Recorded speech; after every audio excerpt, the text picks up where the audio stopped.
तो आज सबसे पहले हम आपको यह बताएंगे कि क्या भारत में वक्फ बिल के मुद्दे पर वैसा ही आंदोलन शुरू हो सकता है जैसा कुछ वर्ष पहले CAA यानी नए नागरिकता कानून के मामले पर हुआ था। याद कीजिए, आज से कुछ साल पहले वर्ष 2019 और 20 में नागरिकता संशोधन कानून के खिलाफ 14 राज्यों के 94 जिलों में विरोध प्रदर्शन हुआ था और ये सारे विरोध प्रदर्शन सड़कों को घेर कर हुए थे। इनमें 47 स्थानों पर हिंसक घटनाएं भी हुई थी। लेकिन अब कुछ इसी तरह का दुष्प्रचार वक्फ बिल को लेकर हो रहा है और देश भर में आम मुसलमानों से यह कहा जा रहा है कि अगर उन्होंने वक्फ बिल का विरोध नहीं किया तो सरकार उनसे उनकी मस्जिदें, कब्रिस्तान और मदरसों की ज़मीनों को छीन लेगी। और यही कारण है कि जुम्मे की नमाज के बाद आज ज़्यादातर मस्जिदों में मुस्लिम समुदाय के लोगों ने फिर से काली पट्टी बांधकर ईद की नमाज पढ़ी और इन लोगों का कहना है कि अगर केंद्र सरकार ने वक्फ बिल को वापस नहीं लिया तो देश में एक बहुत बड़ा आंदोलन शुरू होगा। वैसे तो ईद के दिन वक्फ बिल की बात करना अच्छा नहीं लगता, क्योंकि ईद का दिन प्यार और मोहब्बत का दिन होता है, जहां लोग एक दूसरे से गले मिलते हैं, सेवैयां खाते हैं। लेकिन आज ईद का जश्न कैसे वक्फ बिल के विरोध प्रदर्शन में बदल गया, उसे सबसे पहले आप इन तस्वीरों से समझ पाएंगे।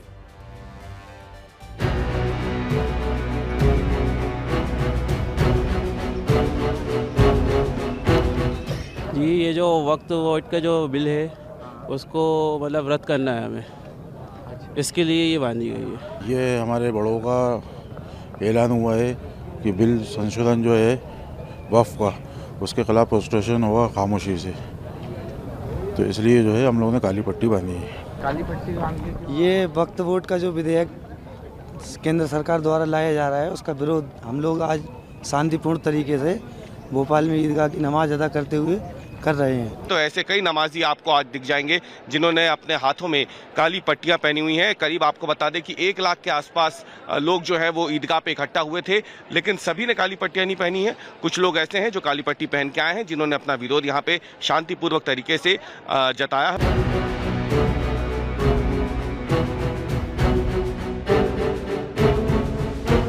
बांधी हुई है, इसके बारे में कुछ कहना चाहेंगे? ये जो वक्फ बिल ला रही है गवर्नमेंट, उसके लिए हमने एहतजाज किया है कि उसके हम उससे ऐसा हम नहीं चाहते। ये वक्फ अमेंडमेंट बिल के ख़िलाफ़ हैं और ये हमारा साइलेंट प्रोटेस्ट है गवर्नमेंट से कि ये नहीं होना चाहिए। ये मुसलमानों की शरह का मसला है।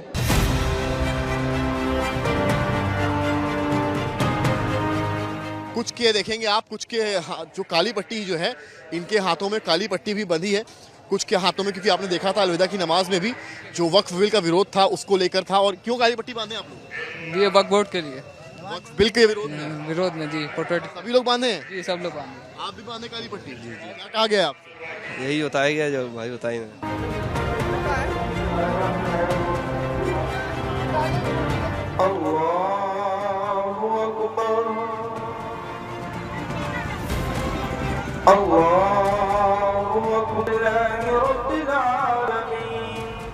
आप जो है मुसलमानों के खिलाफ खास तौर पर जो वक्फ तरमीमी बिल को लेकर के आए हैं, खुदा के वास्ते आप इसको जो है वापस लीजिए और मुल्क को तरक्की की तरफ बढ़ाइए। बस यही थोड़ी सी गुजारिश है हुकूमत से। वक्फ अमेंडमेंट बिल जो है ये सरकार लेकर के आई है, ये जो है संविधान के भी खिलाफ है और मुस्लिमों के जो है वक्फ के जो है नुकसान पहुंचाने के लिए है। ये गहरी साजिश है, हम इसकी पुरजोर मुखालफत करते हैं।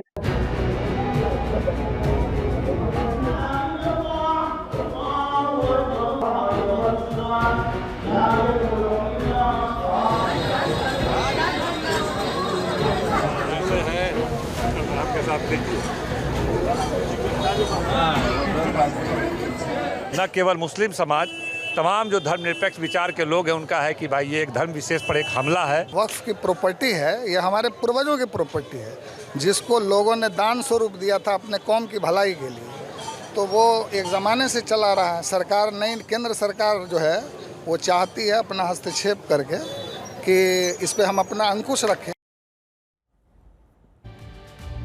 केंद्रीय मंत्री किरण रिजिजू ने आज एक बहुत बड़ा आरोप लगाया और कहा कि देश के मुस्लिम बाहुल इलाकों में लाउडस्पीकर पर बार बार ये घोषणा करवाई जा रही है कि आम मुसलमान अपने घरों से बाहर निकलकर वक्फ बिल का विरोध करें और ये बिल मुसलमानों से उनकी ज़मीनें छीनने के लिए लाया जा रहा है। मुझे ये पिछले 2-3 दिनों में जो देखने को मिला, इससे बिल्कुल अच्छा नहीं लगा। पूरा झूठ बात फैला करके कई कई जगह में लाउड स्पीकर लगा के पूरा ब्रॉडकास्ट कर रहे हैं कि मुसलमानों का ज़मीन छीनने जा रहा है, मस्जिद छीनने जा रहा है, कब्रिस्तान छीनने जा रहा है। ऐसे क्यों झूठ बोलते हैं? वक्फ बिल आने से पहले समाज में तनाव पैदा करने के लिए कुछ संगठन जो प्रयास कर रहा है, हमारा नज़र में आ रहे हैं। 2-3 दिनों से मैं देख रहा हूँ कि रमज़ान के समय और आज ईद के समय में भी हाथों में काला पट्टी बांध करके आने का आह्वान करना और सड़कों पर उतरने के लिए उकसाना, ये हमारा देश के लिए ठीक नहीं है। अब बड़ा सवाल यह है कि क्या ये बिल वक्फ के कानून में सुधार के लिए लाया गया है या इसके पीछे सरकार की कोई और मंशा है या इसके पीछे कोई षड्यंत्र है? कौन सी बात सही है? इसके पीछे सुधार है या इसके पीछे षड्यंत्र है? तो सबसे पहले देश भर के मुसलमानों को आज ये समझना होगा कि ये बिल वक्फ की संपत्तियों को लेकर आया है और इसका मुसलमानों की निजी संपत्तियों से कोई लेना देना नहीं है। अगर कोई आपसे ये कहता है कि इस नए कानून की मदद से सरकार आपकी कोई अपनी जो आपकी निजी ज़मीन है उसे छीनना चाहती है, तो इसका मतलब आपको गुमराह किया जा रहा है। दूसरा, ये बिल वक्फ से उसकी संपत्तियों को छीनने के लिए नहीं लाया गया है। इसमें साफ साफ लिखा है कि वक्फ की संपत्तियां हमेशा की तरह वक्फ बोर्ड के पास ही रहेंगी और इसमें सरकार का कभी कोई दखल नहीं होगा। तीसरा, ये बिल वक्फ बोर्ड को खत्म करने के लिए नहीं लाया गया है, बल्कि इसे समावेशी बनाने के लिए लाया गया है, इंक्लूसिव बनाने के लिए लाया गया है। सरकार ये चाहती है कि अब वक्फ बोर्ड का ढांचा ऐसा बने जिसमें गरीब और पिछड़ी जाति के मुसलमानों को भी इस बोर्ड में जगह मिले, जबकि मौजूदा कानून में पिछड़ी जाति के पसवंदा मुसलमानों को वक्फ बोर्ड में बहुत ही कम प्रतिनिधित्व मिलता है, बहुत कम जगह मिलती है और मौजूदा वक्फ बोर्ड जो है ये समावेशी बोर्ड नहीं है। इसमें सबका समावेश होना चाहिए। बड़ा सवाल यह है कि जब गरीब और पिछड़े हिंदुओं के सशक्तिकरण के लिए सरकार कई कानूनों में बदलाव कर सकती है और उन्हें आरक्षण दे सकती है, तो क्या सरकार को इसी तरह से गरीब मुसलमानों को भी उनका हक दिलाने के लिए कानूनों में ज़रूरी बदलाव नहीं करने चाहिए? चौथी बात, यह दावा भी गलत है कि वक्फ बोर्ड में सुधार के लिए कानून बनाकर सरकार इस्लाम धर्म में कोई दखल दे रही है। देश को यह बात पता होनी चाहिए कि वक्फ बोर्ड एक धार्मिक संस्था नहीं है, बल्कि ये एक प्रशासनिक निकाय है और हमारा संविधान सरकार को ये पूरा अधिकार देता है कि वो एक प्रशासनिक निकाय में सुधार के लिए पुराने कानूनों में बदलाव कर सके। यानी इस प्रशासनिक निकाय में बदलाव करने का मतलब ये नहीं है कि धर्म में बदलाव किया जा रहा है या इसका कोई धर्म से लेना देना है। इस सुधार की आवश्यकता क्यों पड़ी? सुधार की आवश्यकता इसलिए है क्योंकि वक्फ बोर्ड की संपत्तियों को लेकर अभी आज भी पारदर्शिता नहीं है। किसी को पता ही नहीं है कि वक्फ बोर्ड के अंदर चल क्या रहा है। वर्ष 2006 की सच्चर कमेटी की रिपोर्ट के मुताबिक वक्फ बोर्ड को जिन संपत्तियों से हर साल 12,000 करोड़ रुपए कमाने चाहिए थे, उन संपत्तियों से उसे सिर्फ 163 करोड़ रुपए ही मिल रहे हैं। तो सोचिए, संपत्ति आपके पास इतनी है जिससे आपकी आमदनी होनी चाहिए 12,000 करोड़, लेकिन आपकी आमदनी कितनी हो रही है? सिर्फ 163 करोड़। इसका मतलब कहीं कुछ घोटाला है। इसके अलावा इस समय वक्फ की संपत्तियों को लेकर ना तो कोई स्पष्ट रिकॉर्ड है और ना ही इससे होने वाली आमदनी के बारे में देश के आम मुसलमानों को कुछ भी पता है।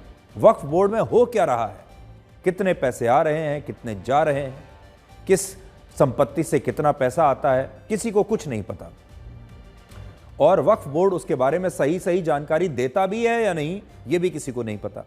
सरकार इस अव्यवस्था को दूर करने के लिए वक्फ बोर्ड की संपत्तियों का एक सेंट्रलाइज्ड पोर्टल बनाना चाहती है और लैंड रेवेन्यू रिकॉर्ड्स में इन संपत्तियों की जियो टैगिंग करना चाहती है, जिससे कोई भी घोटाला ना हो सके, सब कुछ साफ साफ होगा और देश का कोई भी मुसलमान ऑनलाइन बैठकर देख सकता है कि वक्फ बोर्ड की किस संपत्ति में क्या हो रहा है, वो संपत्ति कहां पर है, उसकी असल में कीमत कितनी है और उससे कितनी आमदनी होती है।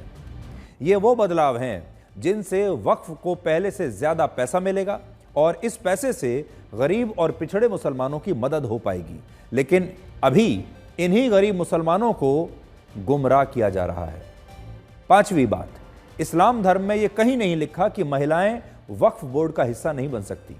सरकार कम से कम 2 महिलाओं को वक्फ बोर्ड का सदस्य बनाना चाहती है और इस प्रावधान से महिलाओं को कई फायदे होंगे।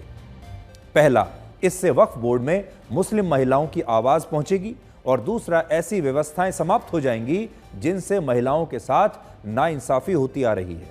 उदाहरण के लिए, इस वक्त जो जमीन किसी मुस्लिम परिवार द्वारा वक्फ अल औलाद के लिए दान में दी जाती है, उससे मिलने वाला पैसा उस परिवार की महिलाओं को नहीं मिलता। लेकिन अब इस नए बदलाव से, नए बिल से महिलाओं को भी यह पैसा मिल पाएगा, उनका हक मिल पाएगा। अगला पॉइंट यह है कि यह बिल कहता है कि सरकार वक्फ की संपत्तियों को अवैध कब्जे से मुक्त कराएगी, ना कि उन पर अवैध कब्जा करेगी। जैसे हैदराबाद में वक्फ की 75% और मुंबई में 60% संपत्तियों पर आज भी अवैध कब्जा है और वक्फ बोर्ड इन अवैध कब्जों को हटाने में नाकाम रहा है, लेकिन अब सरकार इनकी मदद करेगी। 7वीं बात, इससे वक्फ बोर्ड में भ्रष्टाचार रुकेगा और वक्फ बोर्ड की आमदनी पहले से ज्यादा होगी। अब एक खास बात देखिए, मार्च 2019 में वक्फ को अपनी 8,72,000 संपत्तियों से सालाना 151 करोड़ रुपए की आमदनी होती थी। इस आंकड़े को ध्यान से सुनिएगा आप, मैं फिर से आपको पढ़कर बताता हूं कि आप इसको नोट करते जाइएगा। मार्च 2019 में, यानी आज से लगभग 5-6 साल पहले, वक्फ बोर्ड को अपनी 8,72,000 संपत्तियों से एक साल में 151 करोड़ रुपए की आमदनी हुआ करती थी, जो 5 साल के बाद वर्ष 2024 में सिर्फ 1,30,00,000 रुपए रह गई। जरा सोचिए, 5 साल पहले उन्हीं संपत्तियों से 150 करोड़ की आमदनी हो रही है और 5 साल के बाद यह आमदनी सिर्फ 1.25 करोड़ की रह गई। 150 करोड़ 1.25 करोड़ में तब्दील हो गए और जैसे जैसे समय बढ़ता है आमदनी तो बढ़नी चाहिए थी, लेकिन यह 150 करोड़ 1.25 करोड़ में बदल गए। इसका मतलब यह हुआ कि 5 साल पहले वक्फ बोर्ड को अपनी एक संपत्ति से 144 रुपए की मासिक आमदनी हुआ करती थी, औसतन एक संपत्ति से 144 रुपए, लेकिन अब उसी एक संपत्ति से हर महीने उसे सिर्फ 1 रुपए की आमदनी हो रही है। 144 रुपए से घटकर 1 रुपया। अब सोचिए, अगर वक्फ को उसकी संपत्ति से 1 रुपए ही मिल रहे हैं तो क्या सरकार को यह नहीं देखना चाहिए कि ऐसा हो कैसे रहा है, इनकी आमदनी कम कैसे हो रही है, 1 रुपए में इन्होंने कैसे संपत्ति आगे दी हुई है और क्या इसमें कोई बेईमानी तो नहीं हो रही है। अगर 5 साल में 150 करोड़ 1.25 करोड़ रुपए में बदल गए तो हो सकता है बीच में यह पैसा कहीं और जा रहा हो। इन बातों से यह पता चलता है कि यह बिल वक्फ बोर्ड में सुधार के लिए बहुत ज़रूरी है और अगर यह बिल नहीं आया तो वक्फ बोर्ड में जो भ्रष्टाचार और बेईमानी की शिकायतें देश के आम मुसलमान ही कर रहे हैं, ऐसी शिकायतें आती रहेंगी और वक्फ की जो आमदनी लगातार कम हो रही है उसका सिलसिला भी ऐसे ही चलता रहेगा।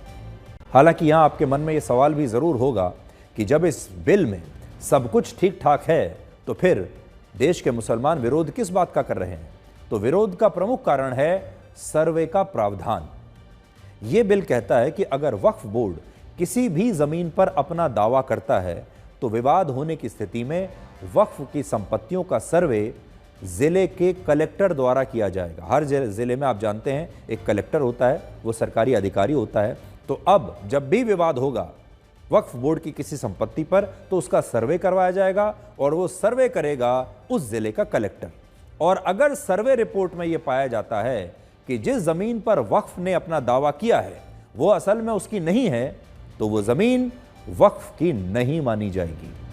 अब हमारा सवाल यह है कि इस प्रावधान से आखिर परेशानी किसको है और परेशानी क्यों है? अगर कोई जमीन वक्फ की है और उसके पास उसके पूरे दस्तावेज हैं और वो उसे साबित कर सकता है, तो फिर वक्फ बोर्ड को परेशान होने की क्या आवश्यकता है?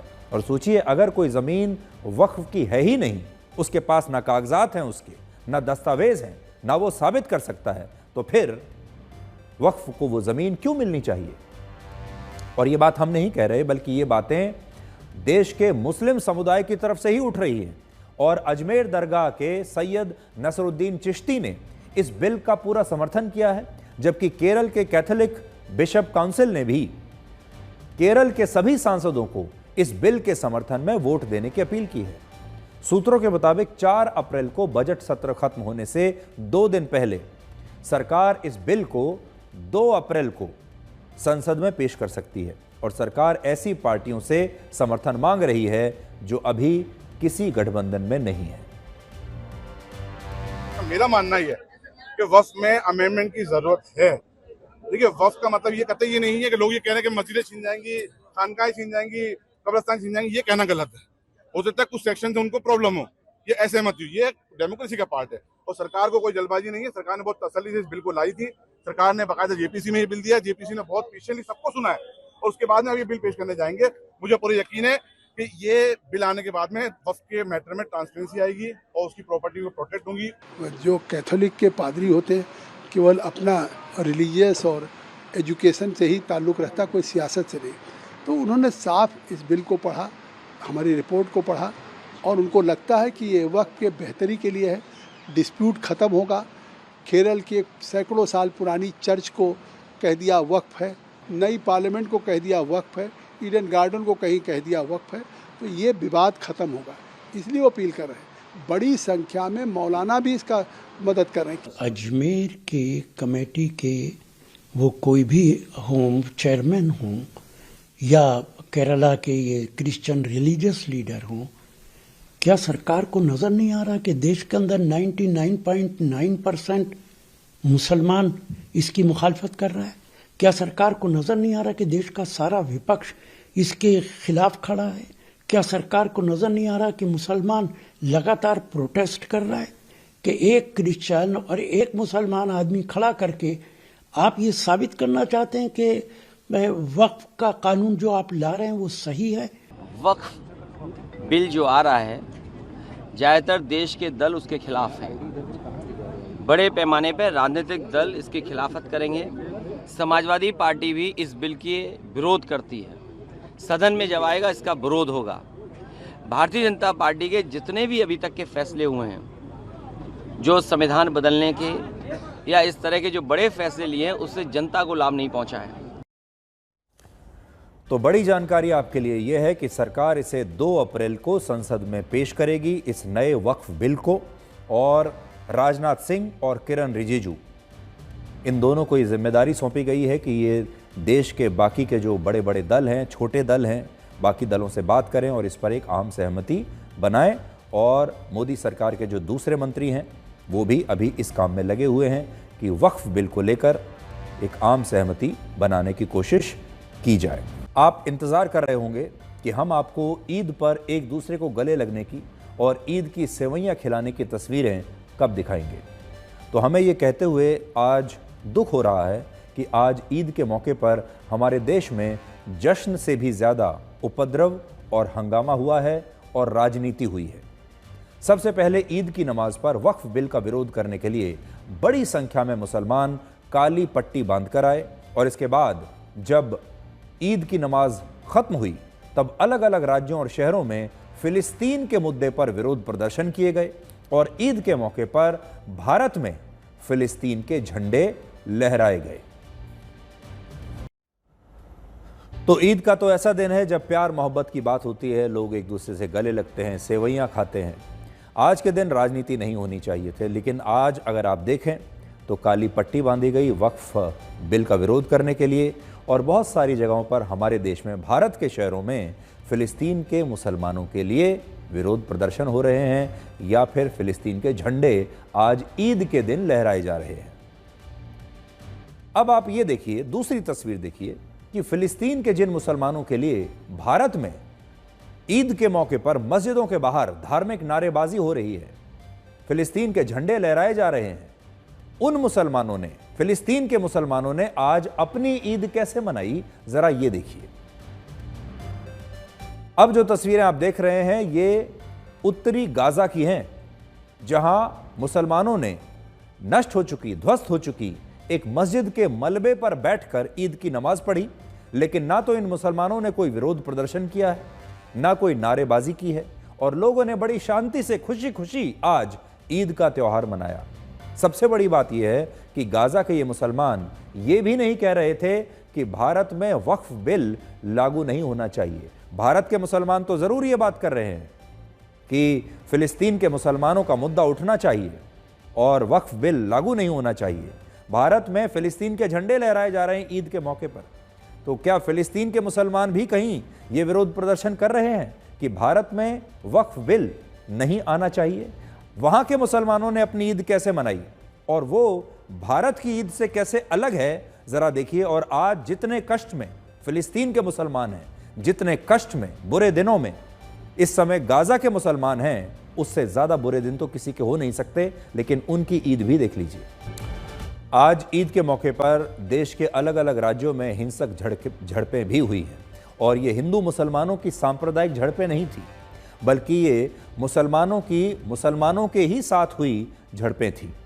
उत्तर प्रदेश के हापुड़ में चप्पल स्टैंड में चप्पलें रखने को लेकर मुसलमानों के दो गुटों के बीच टकराव हुआ, जबकि इसी तरह मेरठ, संभल और नूह में भी ईद की नमाज के बाद मुसलमानों के दो गुटों के बीच हिंसक झड़पें हुई, और कुछ शहरों में बिना अनुमति के जुलूस निकालने पर मुस्लिम पक्ष के लोगों का पुलिस के साथ संघर्ष हुआ। और आज जब आप इन तस्वीरों को भी देखेंगे तो आपको दुख होगा कि जब लोगों को प्यार और मोहब्बत से ईद का त्योहार आज मनाना चाहिए था, तब लोगों में कैसे हिंसक टकराव हो रहा था।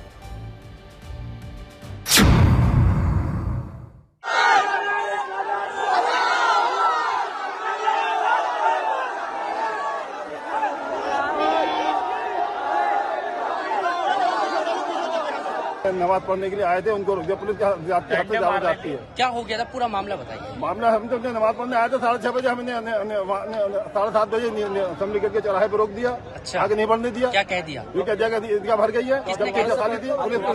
किसने रोक दिया? किसने? आप दोबारा पढ़ने आए, नमाज तो पढ़ेंगे ही, पुलिस रोक रही है और कौन रोकेगा। हंगामा क्या करा, अपनी आवाज नहीं उठाए, मतलब ये भी नहीं कहेगा बंद कर। तो क्या कह रहे थे वो? क्या ईद की नमाज एक जमाने से हो रही है, वो भी गलत थी आज तक। क्या कह रहे थे वो लड़के? यही कहते कि नहीं वो जगह नहीं है, जगह यहाँ थी। हम फोन पे कह रहे हैं कि जगह, वीडियो कॉलिंग पे लोग कह रहे हैं जगह हैगी। ईदगाह में नमाज होती है, जो शहर की ईदगाह है, यहाँ पे जगह लिमिटेड है। और लास्ट ईयर भी हम लोगों ने, चूंकि संख्या काफ़ी आती है, तो उसमें हम लोगों ने 2 बार नमाज पढ़ाई थी, और इस बार भी 2 बार नमाज पढ़ाने की व्यवस्था की गई थी।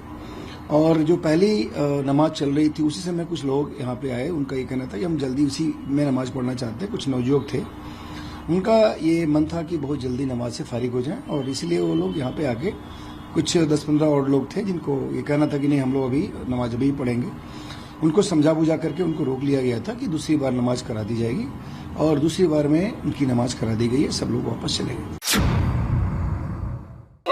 के साथ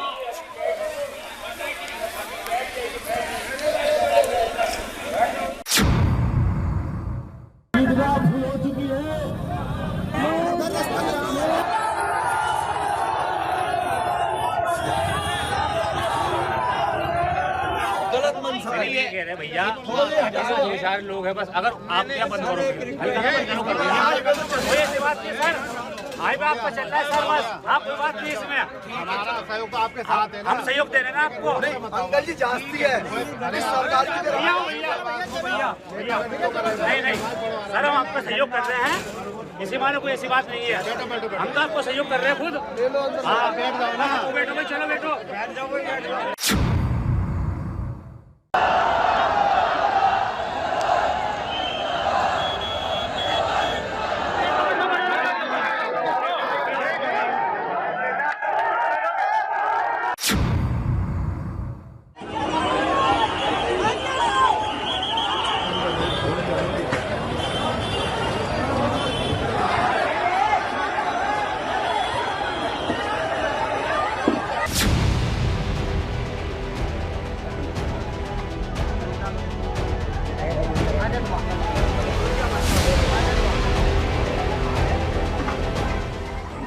युवाओं पे हमला किया गया था, जिसमें 5-6 लोग घायल हो गए थे।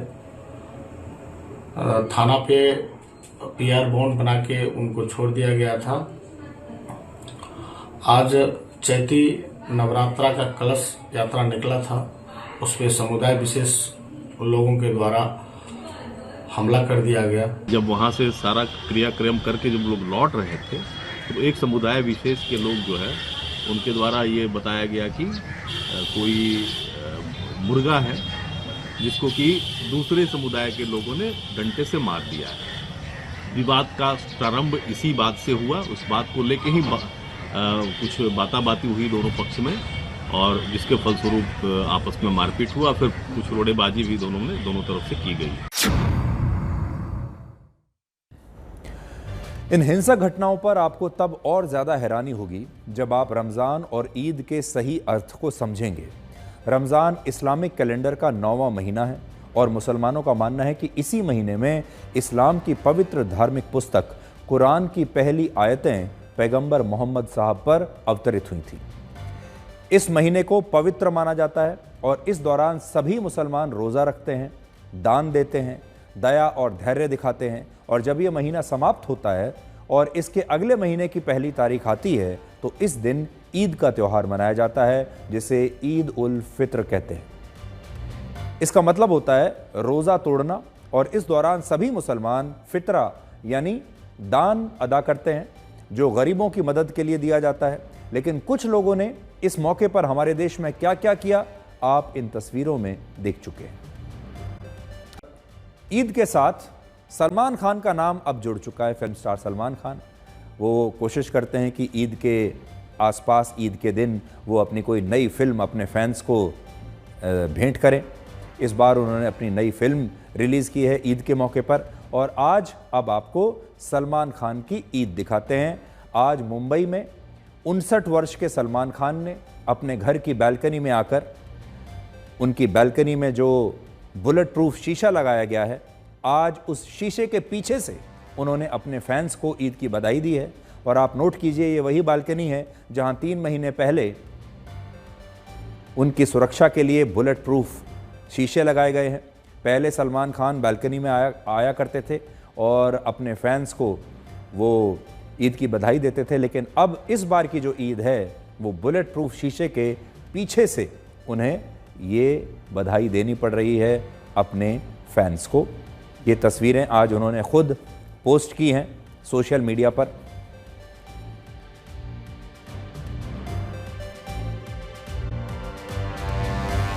अब बात करते हैं नवरात्रि की। और नवरात्रि के उपवास के दौरान कुट्टू का आटा खाने वाले हमारे दर्शकों के लिए आज एक सावधान करने वाली खबर है, ध्यान से सुनिएगा। आज उत्तराखंड के देहरादून में नकली कुट्टू के आटे से बनी पूड़ियाँ, पराठे और पकौड़े खाकर 200 से ज़्यादा लोग बीमार हो गए हैं। और पुलिस का कहना है कि आसपास के इलाकों में रहने वाले इन लोगों ने कुट्टू का ये आटा शाम को अपना उपवास तोड़ने के लिए खाया था, लेकिन बाद में इन सभी लोगों को उल्टियां होने लगीं, पेट खराब हो गया और इन सभी लोगों को अस्पतालों में भर्ती करवाना पड़ा। इस घटना के बाद पुलिस ने उन दुकानों की पहचान कर ली है जहां से ये कुट्टू का आटा खरीदा गया था और पुलिस ने मिलावटी आटा बेचने के लिए 22 दुकानों को सील कर दिया है। और ये भी कहा है कि देहरादून की इन दुकानों पर यह मिलावटी आटा असल में उत्तर प्रदेश के सहारनपुर और उत्तराखंड के विकास नगर से आया था। इस घटना की गंभीरता को देखिए कि मुख्यमंत्री पुष्कर सिंह धामी को अस्पताल जाकर आज बीमार लोगों से मिलना पड़ा और उन्होंने पूरे राज्य में बिक रहे कुट्टू के आटे की जांच कराने के आदेश अब दे दिए हैं। 4 बजे तक उल्टी हुई और चक्कर आ रहे तमाम। बहुत परेशान हूँ मैं 4 बजे से, इतनी उल्टी दस्त हो रही बहुत ज्यादा। ने एकदम से बोला कि हाँ मैं गई, मेरी तबीयत बहुत ज्यादा खराब हो रही, मुझे हार्ट बीट धड़कनें बहुत तेज बढ़ने लगी, सांस बहुत तेज हो गया। फिर इनको जैसे ही हॉस्पिटल में लेके आए मेरी देवर और देवरानी भी यही चक्कर खा के गिर गई और उसकी भी तबीयत बहुत ज़्यादा ख़राब हो रखी है और हस्बैंड की भी। बेहोश हो रहे, रो रहे हैं, उल्टियाँ हो रही है, ऐसे वाइब्रेट हो रही है, बॉडी वाइब्रेट मेरी खुद हो रही है। सर मैंने हिम्मत करके फिर भी मैं सबको लेके आई हूँ। रात में 3 बजे सब उठे और सब लोग मतलब इतना काँप रहे कि मतलब उठ भी नहीं पा रहे हैं। पूरी बॉडी में वाइब्रेशन हो रहा है, वॉमिटिंग हो रही है, बॉडी ऐसे हो गई जैसे पैरालाइज हो गई होगी, कुछ भी नहीं हम कर पा रहे हैं। बिल्कुल हमारा पूरा फोकस रहेगा कि किसी भी कीमत पर इस प्रकार की घटनाओं की पुनरावृत्ति न हो। स्वास्थ्य विभाग या अन्य विभाग, जो खाद्य विभाग है, सभी मिलकर ये जो घटना हुई है, इस घटना की पूरी जांच करेंगे और जांच में जो भी दोषी पाए गए, जिनके कारण से भी ये ढीला हवाली हुई है, लापरवाही हुई है, उन सभी के खिलाफ कार्रवाई की। सनातन धर्म में उपवास के दौरान अनाज खाना वर्जित होता है और यही कारण है कि लोग नवरात्रि के दौरान अपना व्रत खोलने के लिए कुट्टू का आटा खाते हैं। कुट्टू के आटे से बनी हुई चीज़ों को खाया जाता है और कुट्टू का ये जो आटा है ये बीज से बनता है और ये फलाहारी आटा होता है, जिसके कारण नवरात्रि में उपवास रखने वाले ज़्यादातर लोग कुट्टू के आटे की ही पूड़ियाँ खाते हैं, रोटियाँ खाते हैं, पकौड़े खाते हैं। और क्योंकि नवरात्रि में इस आटे की मांग बहुत बढ़ जाती है, इसलिए फिर इस आटे में मिलावट भी होने लगती है।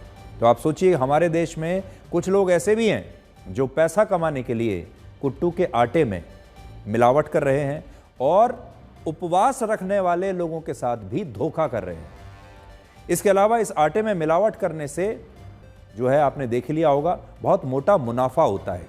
ये लोग कैसे मुनाफा कमाते हैं? तो देखिए, एक तरफ जहां 1 किलो गेहूं का आटा 50 रुपए का आता है, वहीं 1 किलो कुट्टू के आटे की कीमत 200 से 250 रुपए होती है। और यही वजह है कि इसमें मिलावट करके कुछ बेईमान लोग ऐसे समय में भी पैसा कमाना चाहते हैं।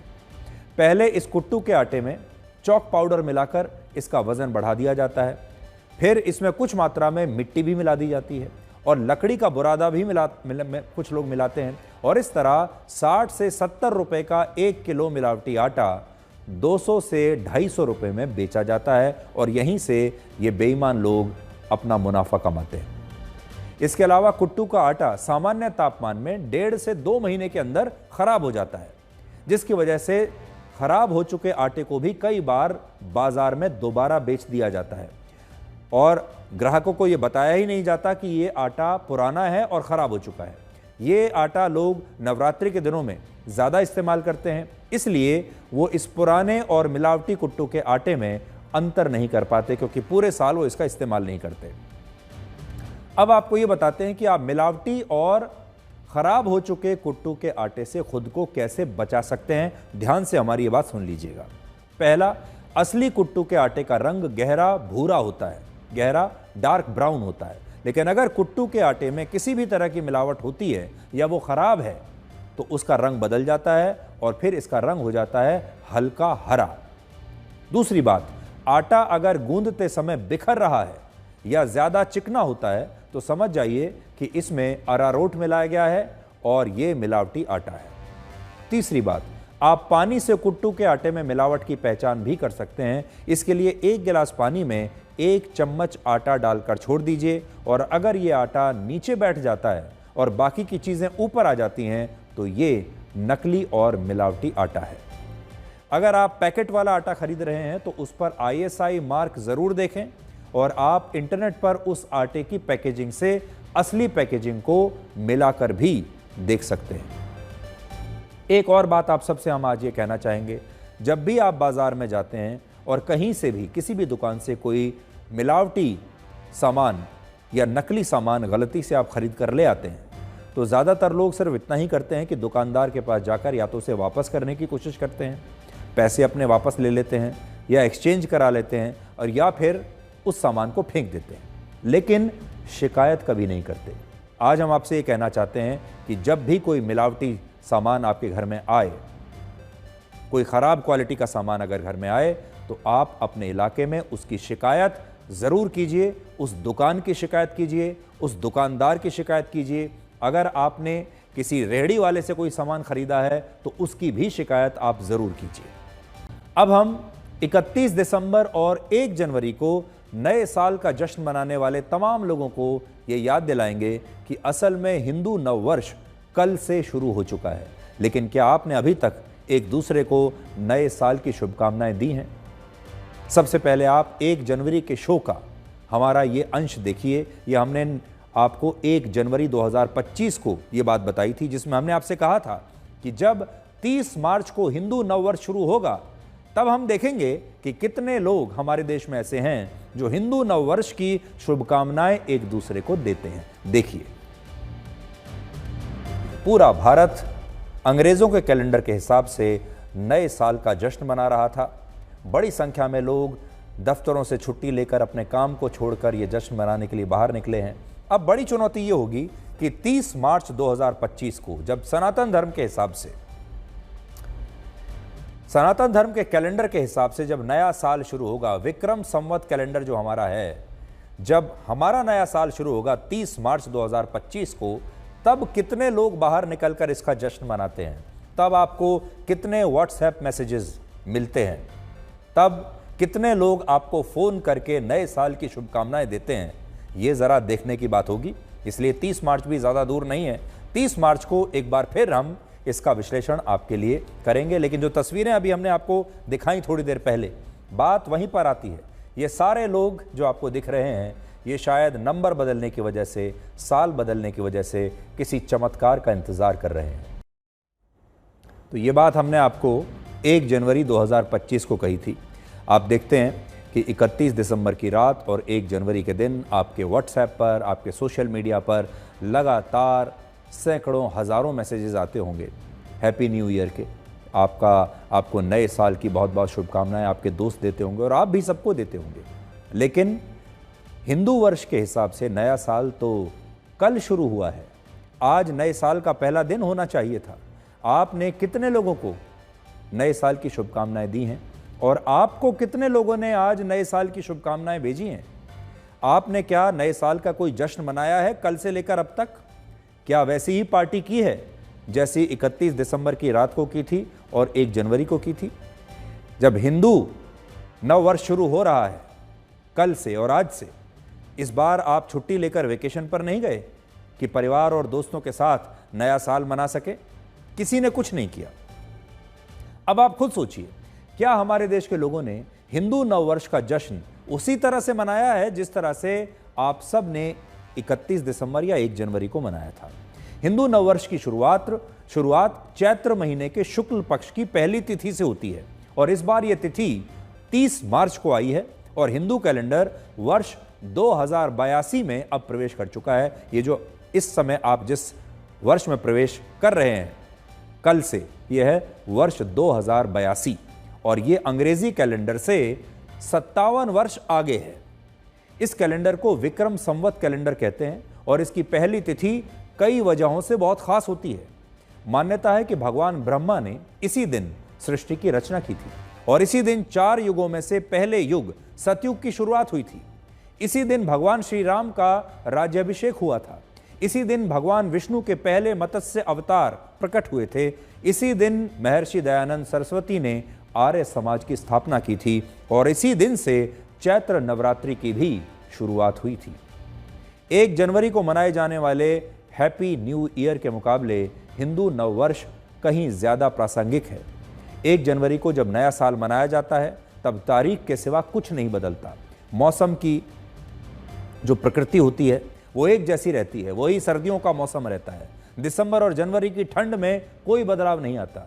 नया साल आधी रात को 12 बजे से शुरू होता है और इस नए साल की शुरुआत ज़्यादातर जगहों पर देशों में पार्टी के साथ होती है।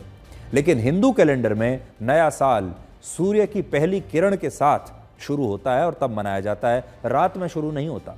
और इस दौरान मौसम भी बदलता है, ऋतु बदलती है, पूरी प्रकृति नवीनता का, नएपन का एहसास कराती है। पुराने पीले पत्ते पेड़ से गिरने लगते हैं, प्रकृति अपने श्रृंगार की प्रक्रिया में होती है और ऐसा लगता है कि पूरी सृष्टि ही नए सृजन के काल में प्रवेश कर रही है। आप चारों तरफ जब आप देखेंगे अपने, तो आपको लगेगा कि वाकई में हर जगह प्रकृति में भी कुछ नया हो रहा है, कुछ नई शुरुआत हो रही है। और यही कारण है कि हिंदू नववर्ष पवित्र त्योहारों से ही शुरू होता है। कश्मीर में इस मौके पर नवरोज, आंध्र प्रदेश और कर्नाटक में उगादी, महाराष्ट्र में गुड़ी पड़वा, केरल में विशु और पंजाब में बैसाखी के त्यौहार के साथ ये नया साल शुरू होता है। और 1 जनवरी की तरह हिंदू नव वर्ष पार्टी से नहीं बल्कि पूजा और पवित्र अनुष्ठान के साथ शुरू होता है। हिंदू बाहुल भारत दुनिया के ज्यादातर देशों की तरह अंग्रेजों के कैलेंडर को ही अपना आधिकारिक कैलेंडर आज भी मानता है। और ये जो अंग्रेजों का कैलेंडर है जिसे हम मानते चले आ रहे हैं, इस कैलेंडर को ग्रेगोरियन कैलेंडर कहते हैं। ये नाम एक ईसाई शासक पोप ग्रेगोरी के नाम पर पड़ा था, जिन्होंने वर्ष 1582 में ग्रेगोरियन कैलेंडर को लागू किया था। इससे पहले दुनिया में ईसाई धर्म को ही मानने वाले सभी देश जूलियन कैलेंडर को मानते थे। यानी जितने भी कैलेंडर अभी हमारे देश में चल रहे हैं, सब ईसाई धर्म से उनकी उत्पत्ति हुई है।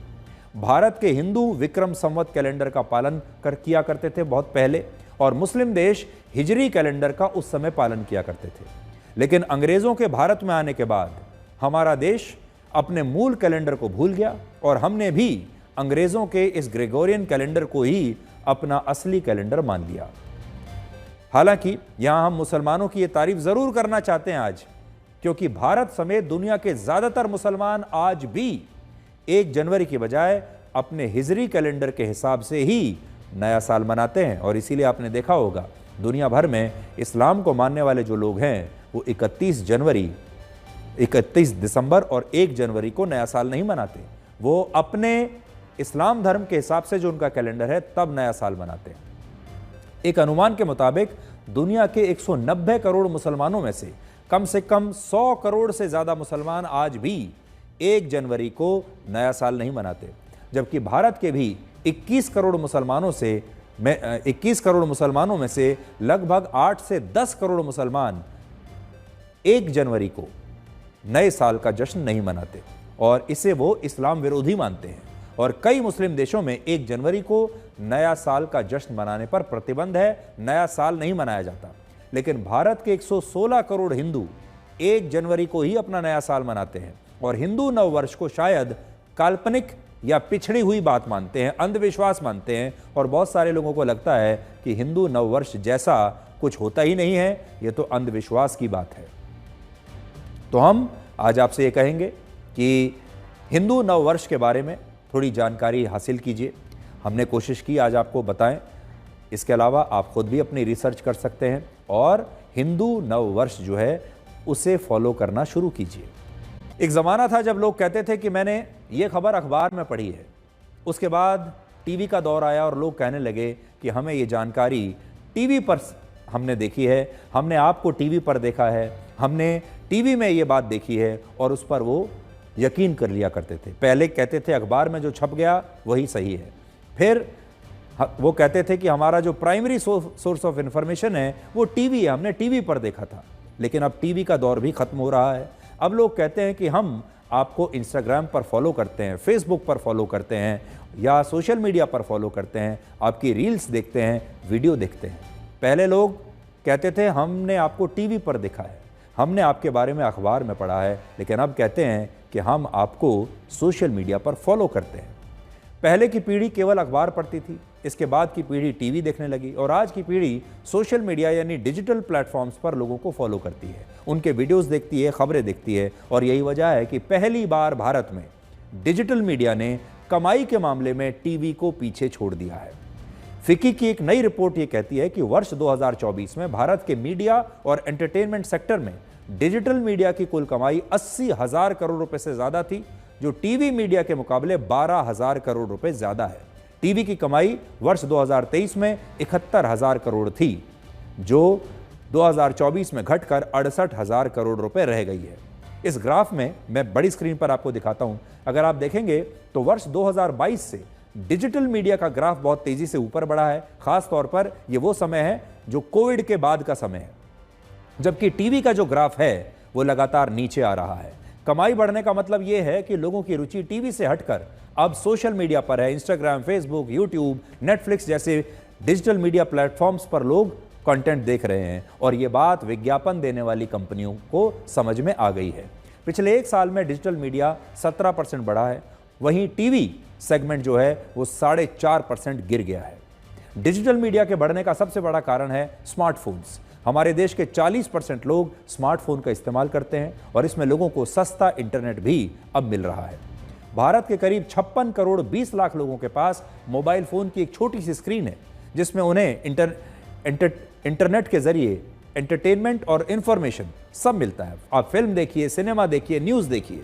आज की स्थिति है कि भारत के लोग सालाना 1,10,000 करोड़ घंटे सोशल मीडिया पर बिता रहे हैं और लोगों का स्क्रीन टाइम हमारे देश में औसतन 5 घंटे प्रतिदिन हो गया है। सोचिए, दिन के 5 घंटे लोग अपने मोबाइल फोन की स्क्रीन देखते रहते हैं और इसमें भी 69% लोगों का सबसे पसंदीदा काम है वीडियो देखना, रील्स देखना, फिल्में देखना, वेब सीरीज देखना या फिर सोशल मीडिया को स्क्रॉल करना।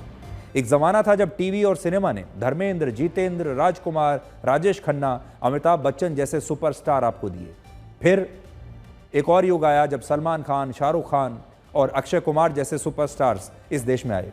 लेकिन आपने देखा होगा पिछले 15 सालों में, 10 से 15 साल में कोई बड़ा एक्टर सुपरस्टार नहीं बन पाया है। कई कलाकारों की फिल्में तो हिट हुई हैं, लेकिन किसी को सुपरस्टार नहीं कहा गया। आज आपको टीवी और फिल्मों से ज़्यादा बड़े सुपरस्टार सोशल मीडिया पर मिल जाते हैं। इन्हें सोशल मीडिया इन्फ्लुएंसर्स कहा जाता है। तो हमारे समाज में कितना बड़ा बदलाव आ रहा है ये आप देख सकते हैं। अब लोग ज़्यादातर कंटेंट या तो अपने मोबाइल फ़ोन की स्क्रीन पर देखना चाहते हैं या फिर उन्होंने अपने टीवी को ही अपने मोबाइल फ़ोन की बड़ी स्क्रीन बना लिया है और अब लोग कनेक्टेड टीवी पर कंटेंट देख रहे हैं। भारत में आना बहुत बड़ा बदलाव है। इस पर हम आपके साथ आगे भी चर्चा करते रहेंगे। समय भी समाप्त हो रहा है और भी बहुत सारी बातें थी, वो हम आपको फिर किसी दिन बताएंगे।